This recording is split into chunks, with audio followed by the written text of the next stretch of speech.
നമസ്കാരം, ഞാൻ നിങ്ങളുടെ സ്വന്തം ശരവൺ മഹേശ്വർ. സ്പാർക്ക് മീഡിയ അവതരിപ്പിക്കുന്ന കാലമേ പാർവതിയോട് പറയൂ എന്ന 101 കവിതകളടങ്ങിയ സമാഹാരത്തിലെ ഒരു കവിതയെക്കുറിച്ചിട്ടാണ് ഞാനിപ്പോൾ നിങ്ങളോട് പറയാൻ ഉദ്ദേശിക്കുന്നത്. ചുരുളഴിയാത്ത കയങ്ങൾ എന്നാണ് കവിതയുടെ പേര്. എത്രയോ വർഷങ്ങൾക്ക് മുമ്പ് ചെറുതുരുത്തിയിലെ ആയുർവേദ ഇൻസ്റ്റിറ്റ്യൂട്ടിൽ എൻ്റെ മൂത്ത പെങ്ങൾ സിസ്റ്റർ ഇൻചാർജായിട്ട് വർക്ക് ചെയ്യുകയുണ്ടായി വർഷങ്ങളോളം. മിലിറ്ററിയിൽ ലെഫ്റ്റനൻറ്റ് കേണലായിരുന്ന ആ സ്ത്രീരത്നം ഏകദേശം 7 കൊല്ലം central research institute of Ayurveda എന്ന സ്ഥാപനത്തിലെ സിസ്റ്റർ ഇൻചാർജായിട്ട് വർക്ക് ചെയ്തിരുന്നു. ആ അവസരത്തിലാണ് എൻ്റെ പഠനമൊക്കെ കഴിഞ്ഞ് എന്നെ ഒരു ഡോക്ടറാക്കണം എന്നുള്ള ഉദ്ദേശത്തോടുകൂടി ഷൊർണൂരേക്ക് കൊണ്ടുവന്നത്.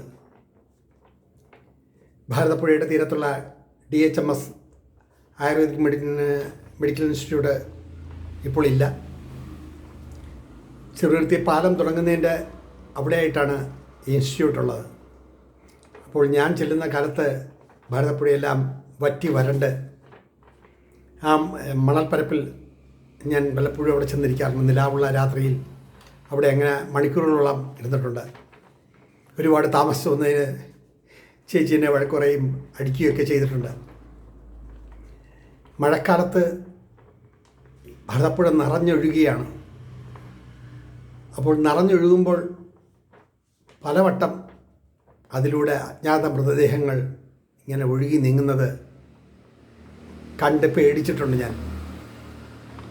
മനുഷ്യജന്മം എങ്ങനെ ഇങ്ങനെയായി തീർന്നു എന്ന് ആ കൊച്ചു മനസ്സ് പലപ്പോഴും ചിന്തിച്ചിട്ടുണ്ട്. എന്തായാലും ഞാൻ ഡോക്ടറായില്ല, ഞാൻ എഴുത്തുകാരനായി മാറുകയാണ് ഉണ്ടായത്. കാരണം ചേച്ചിയുടെ മിലിറ്ററി ചിട്ട അത് ചെറിയ മനസ്സിൽ താങ്ങാൻ കഴിയുന്നതിൽ അപ്പുറമാണ്. ജോലിയിൽ സമർത്ഥയും പിൽക്കാലത്ത് അബുദാബിയിലെ സെൻട്രൽ ഹോസ്പിറ്റലിൽ 30 വർഷക്കാലത്തോളം സീനിയർ നഴ്സിംഗ് സൂപ്രണ്ടായി വർക്ക് ചെയ്യുകയും ഇപ്പോൾ വിശ്രമജീവിതം നയിക്കുകയും ചെയ്യുന്ന ചേച്ചിയുടെ ശിക്ഷണത്തിൽ കുറച്ചു കാലം അവിടെ താമസിക്കാൻ ഇടയായി. ആ ചിട്ടയായ ജീവിതം, എല്ലാ കാര്യങ്ങൾക്കുമുള്ള ചിട്ടയായിട്ടുള്ള ജീവിതം, ആ കാലയളവ് ഇന്നും മറക്കാവുന്നില്ല. അതിനടുത്താണ് മഹാകവി വള്ളത്തോളിൻ്റെ വീട്. വള്ളത്തോളിൻ്റെ ഭാര്യയെ കാണാനിടയാകുകയും സംസാരിക്കാനുള്ള സാഹചര്യമൊക്കെ ഉണ്ടായിട്ടുണ്ട്. ഞാൻ അവിടെ ചെല്ലുമ്പോഴൊന്നും അവിടുത്തെ അടുക്കള ഭാഗത്തേക്ക് മറ്റുള്ളവരെ കടത്തില്ല. പക്ഷെ ഞാൻ ഓടിക്കയറും. അപ്പോൾ പറയും, ഞാൻ നിന്നോടല്ലേ പറഞ്ഞിട്ടില്ലേ അടുക്കള ഭാഗത്തേക്ക് വരരുതെന്ന് എന്ന് പറഞ്ഞിട്ടുണ്ടെങ്കിലും ആ സ്നേഹധനയായ അമ്മയെയും വള്ളത്തോളിൻ്റെ കൈയെഴുത്ത് പ്രതികളും വള്ളത്തോൾ ഉപയോഗിച്ച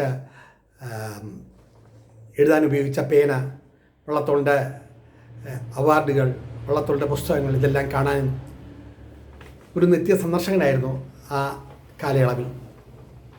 അവിടമെല്ലാം വിട്ട് ജീവിതം മാറി മറഞ്ഞ അവസരങ്ങൾ ഇന്നും ആ കാലഘട്ടം ഞാൻ ഓർക്കാറുണ്ട്. ഭാരതപ്പുഴ എന്ന് പറയുന്നൊരു വലിയൊരു സാഗരം പോലെ നമുക്ക് കാണാം. മഴക്കാലത്ത് ഈ കരയിൽ നിന്നും ആ കരയിലേക്ക് പോകുമ്പോൾ അതിന് പാരലായി ട്രെയിനുകൾ ഓടിപ്പോകുന്നതൊക്കെ കാണാൻ വല്ലാത്ത ആകർഷണമാണ്. അവിടെ കഴിഞ്ഞ ആ കാലഘട്ടം ഇന്നും മനസ്സിൽ ഓർക്കുമ്പോൾ ഒരു വല്ലാത്ത കുളിർമയാണ് ഉണ്ടാകുന്നത്. പട്ടാമ്പി റെയിൽവേ സ്റ്റേഷനും ഭാരതപ്പുഴയും, അങ്ങനെ ആ പ്രകൃതിയുടെ ഒരു വിളയാട്ടം, ഒരു വിസ്മയം എന്നൊക്കെ നമുക്ക് പറയാം.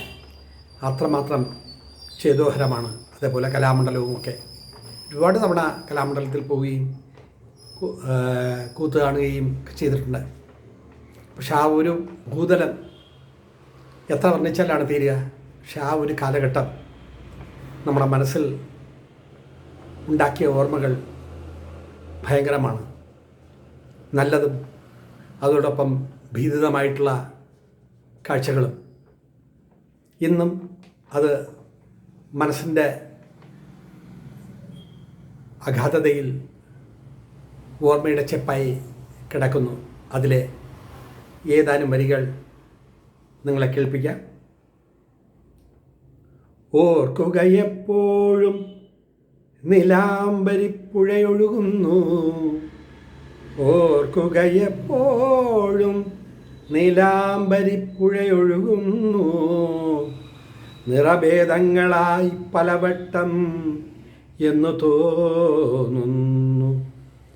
അറിയാത്തതും അറിഞ്ഞതും കാണാത്തതുമെല്ലാം, അറിയാത്തതും അറിഞ്ഞതും കാണാത്തതുമെല്ലാം ഒഴുകി മറയുന്നു ആരോരും കാണാതെ ഈ പുഴയിലൂടെ, ഒഴുകി മറയുന്നു ആരോരും കാണാതെ ഈ പുഴയിലൂടെ.